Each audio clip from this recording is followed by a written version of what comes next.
Assalamualaikum warahmatullahi wabarakatuh. Selamat pagi dan salam sejahtera untuk kita semua. Puji dan syukur kehadirat Allah Subhanahu wa taala yang telah memberikan kita kesempatan sehingga kita dapat berkumpul di aula SD Negeri 06 Karawang Barat ini dalam rangka sosialisasi modul 1.4 disiplin positif.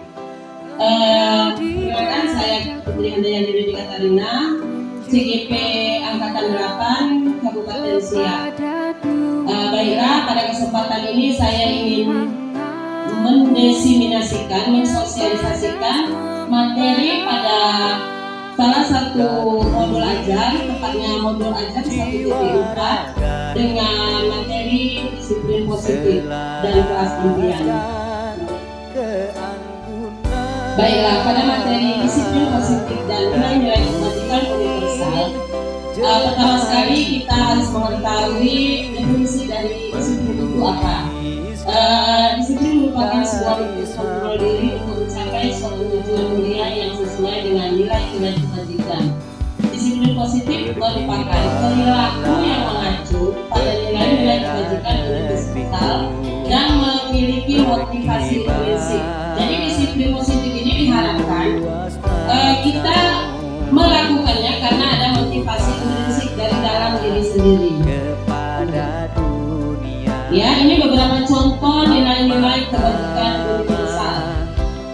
Ada peduli, terus terang, kebersihan, komitmen, belas kasih, percaya diri, tanggung jawab, kejujuran, dan lain-lain. Kalau nilai-nilai kebajikan universal ini nanti bisa kita pilih beberapa yang akan kita terapkan di kelas dan di sekolah kita. Oke, sebelum kita lebih lanjut membahas tentang disiplin, yang pertama sekali kita harus mengetahui 3 motivasi perilaku manusia. Dari teori perilaku ini, yang pertama, untuk menghindari ketidaknyamanan atau hukuman. Jadi orang kadang-kadang melakukan sesuatu itu bukan karena dia memang melakukannya, tapi dia takut dengan hukuman. Yang kedua, untuk mendapatkan imbalan atau penghargaan dari orang lain. Ada juga tipe orang yang melakukan sesuatu karena mengharap penghargaan, pujian. Kalau kita mungkin dari atasan ya. Yang ketiga, untuk menjadi orang yang mereka inginkan dan menghargai diri sendiri. Jadi dia memang mau melakukannya, tapi seperti dirinya sendiri tanpa paksaan dan pihak manapun. Hukuman, konsekuensi, dan restitusi. Hukuman merupakan sebuah tindakan yang harus diterima oleh seseorang yang telah melanggar aturan. Konsekuensi merupakan sebuah kesepakatan yang telah disusun bersama bila seseorang melanggar sebuah aturan. Jadi perbedaan antara hukuman dengan konsekuensi. Kalau hukuman diberikan oleh pihak tertentu, dalam hal ini kita sebagai guru memberikan hukuman kepada anak yang melanggar aturan, tapi kalau konsekuensi merupakan kesepakatan antara kita dengan siswa untuk memberikan sanksi apa yang kepada siswa yang telah melanggar aturan atau keyakinan kelas yang sudah kita susun.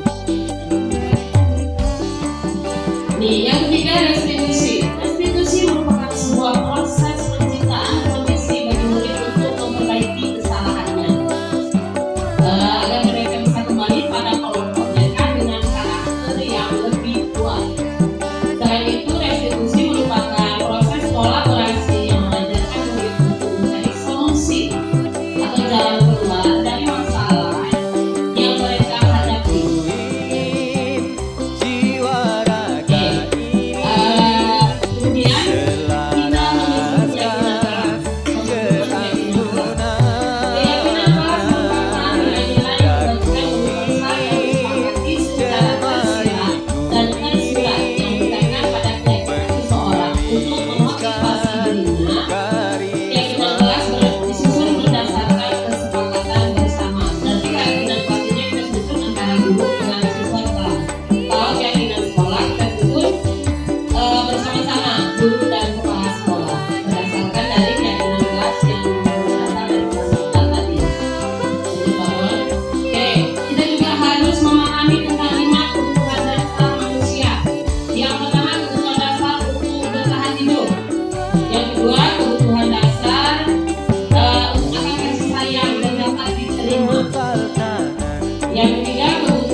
kata-kata verbal ya. Yang kedua, posisi pembuat rasa bersalah. Dengan menggunakan suara yang lembut, tapi memberi kesan kepada anak itu jadi dia merasa bersalah. Kalau posisi penghukum, kita kan langsung, kenapa terlambat? Umpamanya ada yang terlambat.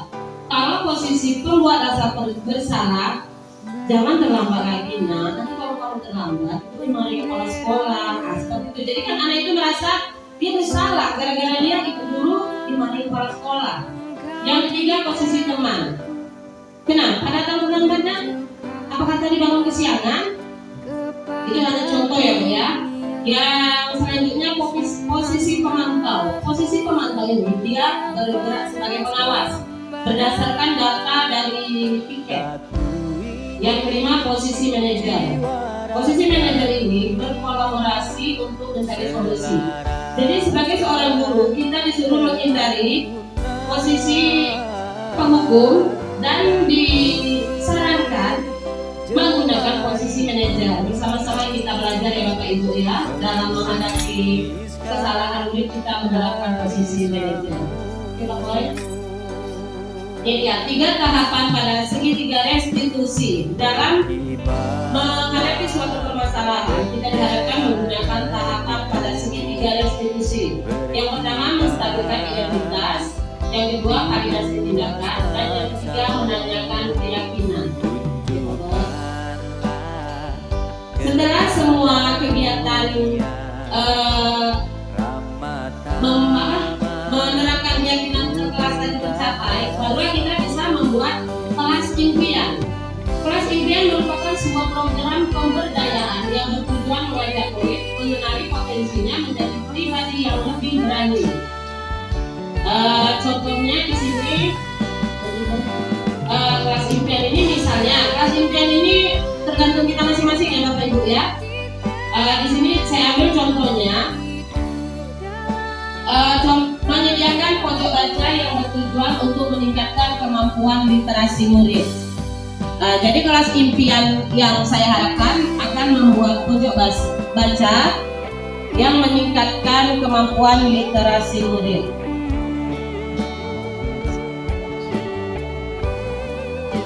Oke. Demikianlah mungkin. Jadi untuk tugas kali ini saya mohon kita membuat sebuah kelas impian. Menurut kita itu yang seperti apa kelas impian kita ya? Oke, yang udah siap.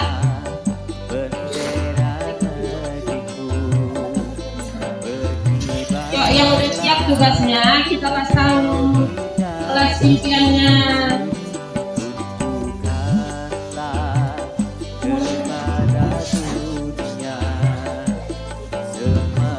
Oke, yang sudah siap boleh ditempel hasil pekerjaannya.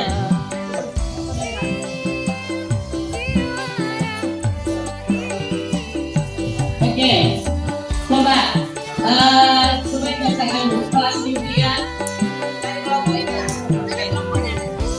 Kelas impian dari kelompok kelas 3A yaitu adanya dapatkan hasil karya murid, kemudian hiasan kelas yang menarik, dan selanjutnya adalah penerbangan dan sirkulasi udara.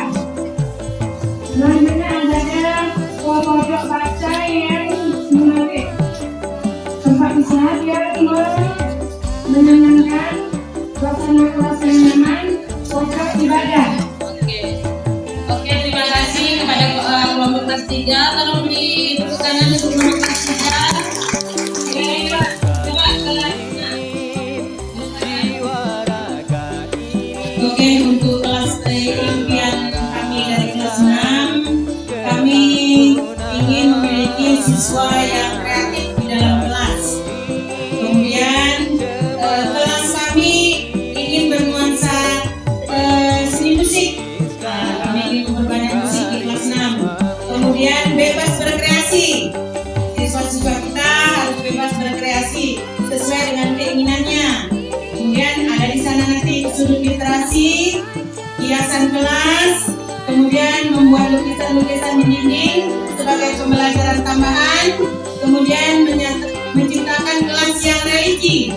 Walaupun kami satu kelas dua agama dan muslim dan non muslim, religi tetap kita terapkan.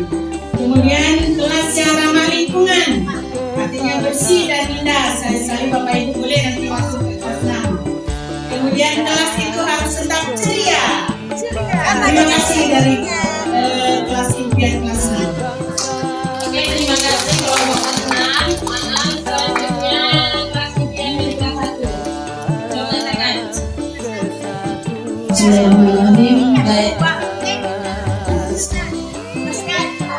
Dari kelompok kami bersama, yaitu kami bersama proses impian. Salah satu di kelas 2 ini kita sama tahu anak-anak ini masih bermain, namun kami tetap mengayomi mereka dengan pohon. Salah satu kelas impian kami itu adalah gambar-gambar yang menarik. Kami kelas 2 dan juga ada membuat kata ajaib di kelas 2 itu, dan juga ada juga pojok baca yang menarik dan juga suasana tempat duduknya yang nyaman, dan juga adanya kotak K3K. Panggung di kelas 2 itu kan anak-anak lagi ini sedikit yang menangis, juga sedikit yang menangis sampai siapa K3K-nya. Dan selanjutnya struktur kelas yang rapi. Mungkin itu dari kelas 2. Terima kasih. Terima kasih Bapak Ibu, luar biasa sekali ya. Semua sudah mengajarkan hasil dari diskusi kelompoknya mengenai kelas impian. Jadi besar harapan kita bersama agar kita memang mewujudkan semua yang sudah kita rancang kemarin ke dalam kelas kita masing-masing. Bisa Bapak Ibu? Masih semuanya? Mungkin cukup sekian materi saya hari ini. Lebih dahulu saya mohon maaf. Saya ucapkan terima kasih. Assalamualaikum warahmatullahi wabarakatuh. Assalamualaikum warahmatullahi wabarakatuh. Berkibarlah bendera negeriku, berkibar di luas tanah,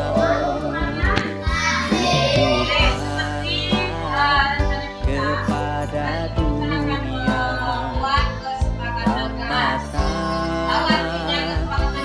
ini bahasamu. Artinya aturan yang kita sepakati bersama di dalam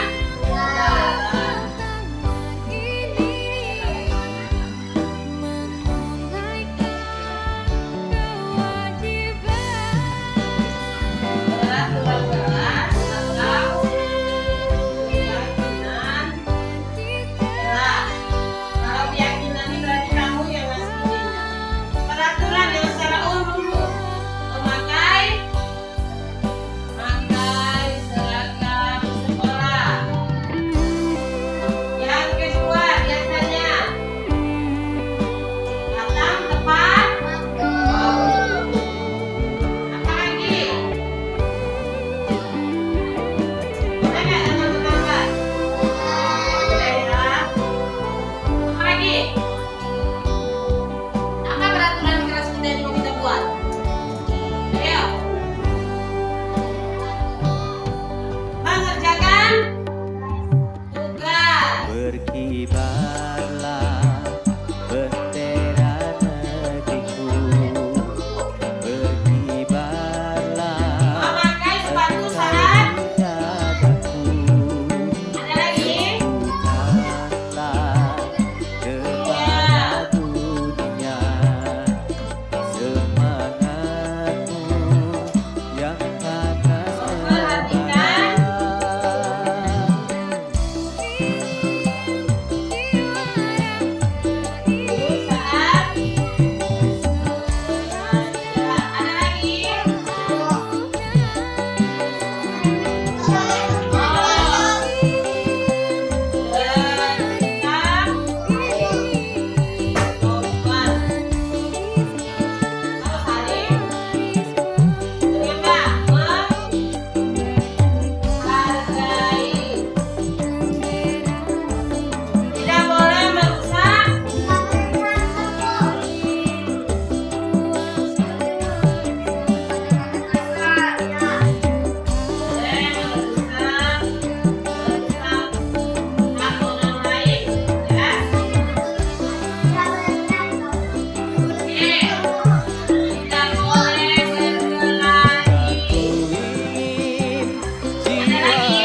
Cukup. Oh ya, dihukum tuh kan. Ada lagi. Ya, dan panggil orang tua itu biasanya kepala sekolah. Ada lagi? Baik ya. Jadi kita sepakat hari ini siapa yang melanggar keyakinan kelas